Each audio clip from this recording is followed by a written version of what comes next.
பெருந்திருவிழாவினுடைய முக்கிய நிகழ்வாகிய ஒருவருடைய 8ஆம் திருவிழாவாகிய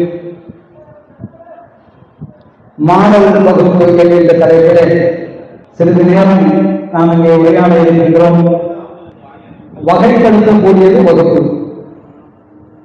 வகைப்படுத்துதல் என்று சொன்னால் கிளாசிபிகேஷன் என்று சொல்வார்கள். இந்த கிளாசிபிகேஷனுடைய சுருக்கம் தான் கிளாஸ்.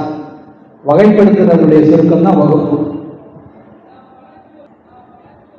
மாறல் என்று சொல்லக்கூடியது மாறி மாறி வரக்கூடியது மாறல். ஆங்கிலத்திலே மாறல் என்று சொன்னால் நன்னறி என்று சொல்வார்கள். மாறல் வகுப்பு என்று சொன்னால் ஆங்கிலத்திலே மாறல் கிளாஸ். இங்கே நாம் என்ன நன்னறியை சொல்ல இருக்கிறோம் என்றால், எம்பெருமான் முருகப்பெருமானுடைய திருப்பதிகளை வணங்கினால் நமக்கு என்ன கிடைக்கும், அதற்கு நாம் நம்முடைய வாழ்க்கையை எப்படி தகுதியாக்கிக் கொள்ள வேண்டும் என்பதற்கான ஒரு நீதி வைப்பாக நாம் எடுத்துக் கொள்ளலாம். வகுப்பு என்று சொன்னால் வகைப்படுவது என்று சொன்னேன். அதுபோல எம்பெருமான் முருகப்பெருமானுடைய திருப்பதி முதல் அவருடைய மாதத்தில் இருந்து ஆரம்பித்து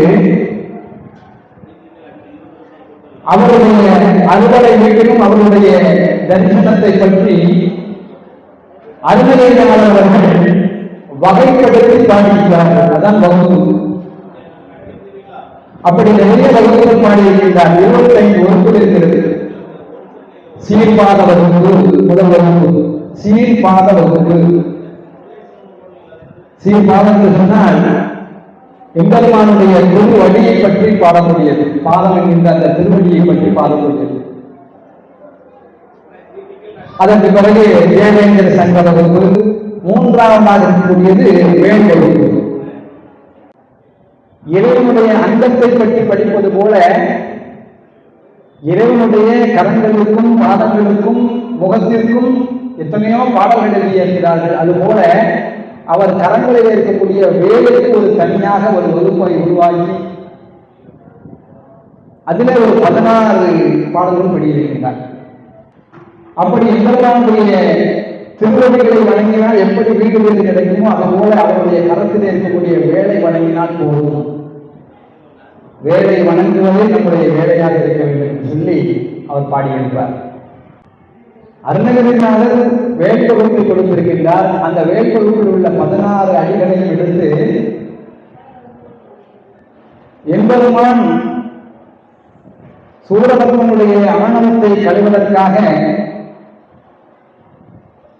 போது தன்னுடைய வேலை கொண்டு எப்படி வீசினாரோ அந்த வேல் நேர 90 டிகிரியில போகாது. ஒரு வேல் கீழிருந்து மேல போகும், ஒரு வேல் கீழிருந்து மேலிருந்து கீழே போகும், ஒரு வேல் வலம்புறம் பாயும், ஒரு வேல் இடதுபுறம் பாயும். அப்படி தன்னுடைய கரத்தில் இருக்கக்கூடிய வேலை எம்பெருமான் எப்படி வீசினாரோ அது போல இந்த வேலைக்கு இருக்கக்கூடிய 16 அடிகளையும் மாற்றி மாற்றி வேலை மாறல் என்கின்ற ஒரு தொகுப்பை உருவாக்கினார். அதிலே கடைசியாக வரக்கூடிய அந்த 16வது அடி திருத்தணியில் உதித்தரும் ஒருத்தன் மலை வெறுத்தன் என உணர்த்தி உரை கருத்தன்மை நடத்துமுகன் வேலே என்று முடியும். அந்த ஒரே ஒரு 16வது அடியை எடுத்து இந்த 16 அடிகளை படிக்கின்ற போதும் அந்த 16 அடிகளை மாற்றி மாற்றி அமைத்து ஒவ்வொரு அடி படித்து முடித்தவுடன் அந்த கடைசி அடியாகிய திருத்தணியில் உதித்தரும் என்று சொல்லக்கூடிய அடி படிக்க வேண்டும். அப்படி படிக்கின்ற போது ஒரு முறை அப்படி படிக்கின்ற போது 16 முறை ஆகிவிட்டது. இது போல 4 முறை அதை படிக்க வைப்பார் சச்சிதானந்த சுவாமிகள். வள்ளிமலையில் இருக்கக்கூடிய சச்சிதானந்த சுவாமிகள் அந்த வேல்மாறலை நமக்கு தொகுத்து கொடுத்தார். வேல்வகுப்பு அருணகிரிநாதர் எழுதியது. அவர் இயற்றிய அந்த பாடலை முருகனுடைய கையில் இருக்கக்கூடிய வேல் எப்படியெல்லாம் அந்த போர்க்களத்திலே மாறி மாறி வீசப்பட்டதோ அதே தொனியிலே அவர் நமக்கு அந்த மாடல் என்கின்ற வேல் மாடல் என்கின்ற தொகுப்பை நமக்கு அளித்திருக்கின்றார்.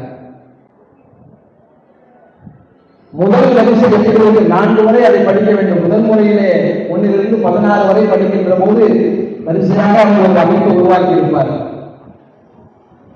2வது முறை படிக்கின்ற போது அந்த 16 பாக்களையும் 1, 2, 3, 4 என்று 4 குறித்து அதை அப்படியே தலைகளாக படித்திருப்பார். 1, 2, 3, 4 என்று இருந்தால் அடுத்த அடிமை கடைசியிலே அந்த 1, 2, 3, 4 அது வருமாறு அமைத்திருப்பார். அப்ப முதல்ல ஆரம்பிக்கும் போது 15, 16, 13, 14 அப்படின்னு ஆரம்பிக்கும் அந்த நம்பர். அந்த உட்கார்ந்து படிச்சு எழுதி வச்சு பார்த்தாலும் நமக்கு புரியும். அப்படி அமைந்திருப்பார். இதற்கு நேர்மாறாக அடுத்த 3வது பகுதியில இந்த 2வது பகுதி எப்படி இருக்கிறார், இதை கண்ணாடி வைத்து பார்த்தால் எப்படி இருக்குமோ அதே மாதிரி அதை வைத்திருப்பார். 3வது பகுதியினுடைய நிமிடமாக 4வது பகுதி வைத்திருப்பார். அப்ப வேல் கீழே இருந்து மேல் நோக்கி போகுது, அடுத்த பகுதியிலே மேல் நோக்கி கீழ் நோக்கி வரும். அதுக்கு 3வது பகுதியிலே கீழிருந்து மேல் நோக்கி போகும், 4வது மேலிருந்து கீழ் நோக்கி வரும். ஒரு போர்க்களத்தில் இருக்கக்கூடிய அந்த வேல் பாயக்கூடிய அந்த காட்சியை நம் கண் முன்னாடி நிறுத்துவதற்காக இப்படி ஒரு மாடல், வேல் மாடல் என்கின்ற ஒரு தொகுப்பை நமக்கு அளித்திருக்கிறார் மணிமலை சச்சிதானந்த சுவாமிகள். இந்த பாடலே அருணகிரிநாதர் சொல்வார்கள், திருப்புகழை படித்தால் என்ன கிடைக்கும் என்று சொல்லியிருப்பார். சொலற்கரிய திருப்புகழை உரைத்தவரை அடுத்த பகை அருள்தெரிய முழுந்தி எழுதி அறத்தை நிலை காணும். எது நிலை காணும்? முருகன் கையுள்ளது. திருத்தணி உயிர்த்தன் ஒருத்தன் மலை எழுத்தன் என முடத்தினுடைய கருத்தன்மையை நடத்துவதன் வேலை என்று சொல்லுவார். ஒவ்வொரு அடி படிக்கின்ற போதும் அந்த கடைசி பற்றி நாம் நினைவு கொள்ள வேண்டும். கடைசியாக இருக்கக்கூடிய 16வது தான் அந்த வேலை என்று முடியவில்லை. அந்த வேலை பற்றி தான் இந்த 15 வரையிலும் சொல்லப்படுகிறது. அப்படி திருமுறை படித்தால் அடுத்த பகை, நமக்கு இருக்கக்கூடிய பகையெல்லாம் விலகிவிடும். அதுல நிறுவன பகை சொன்னா நம்ம மக்கள் பக்கத்தில் சண்டை போட்டுட்டு அந்த பகை மொழியாக திருப்புகழ் படிச்சுவாங்க. அதுக்காக அந்த கடிதம் பிரித்து வச்சிருப்பார். அறத்தை நிலை காணும், உறுதி எழும் அறத்தை நிலை காணும் என்று சொல்லியிருப்பார். அறம் என்று சொன்னால் தர்மம். நம்முடைய பகையை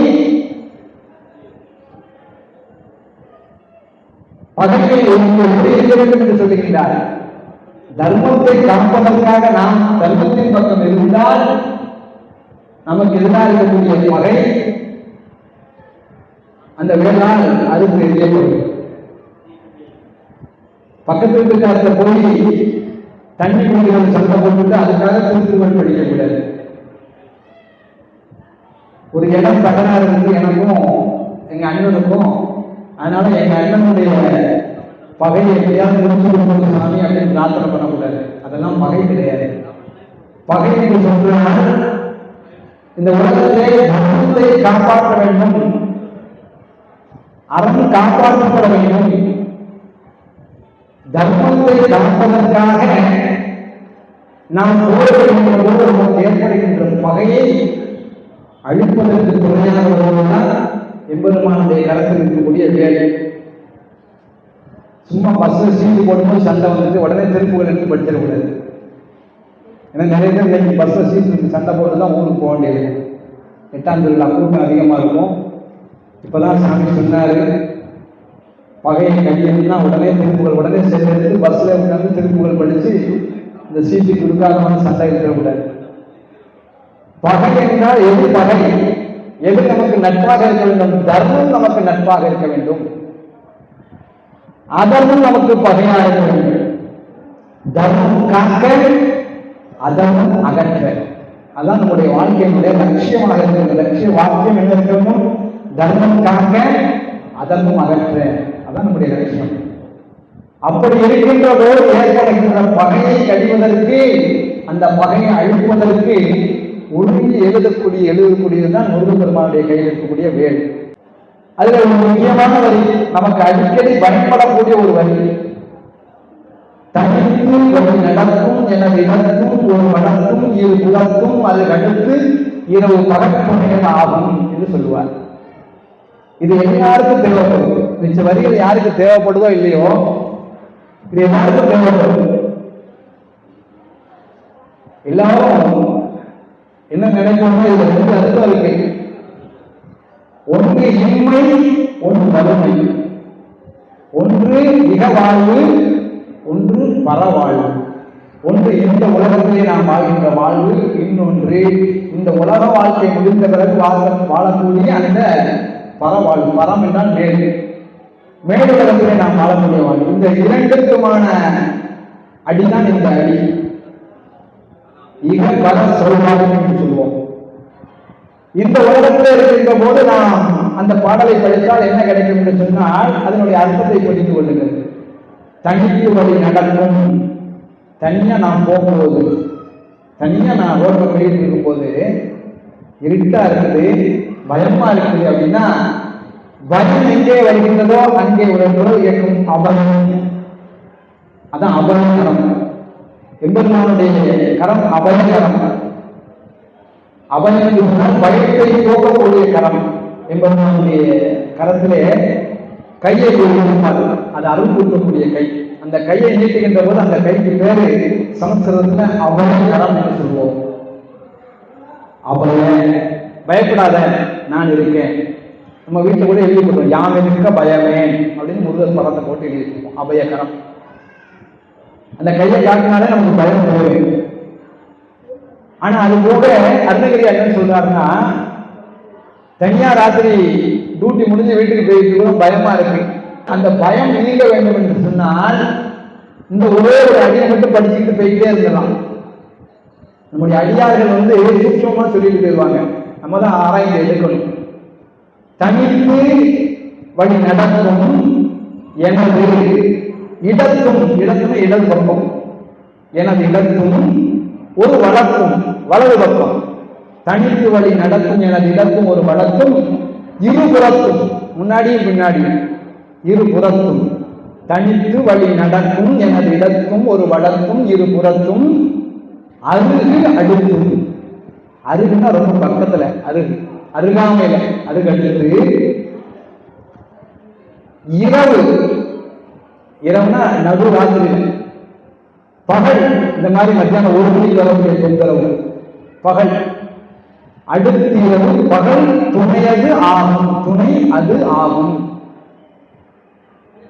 எந்த ராத்திரினாலும் சரி, பட்ட பகல்னாலும் சரி, எனக்கு இடதுபுறமும் எனக்கு வலதுபுறமும், எனக்கு முன்னாடியும் எனக்கு பின்னாடியும், எனக்கு அருகில் இருந்து காக்கக்கூடியது என்னது?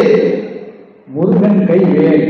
திருத்தன்னியை உயிர்த்தருளும் முருத்தன் மலை விருத்தன் என துளத்தில் உள்ள கருத்தன் மை நடத்தும் புகழ் வேலே அப்படின்னு அந்த வரியை படிக்கணும்.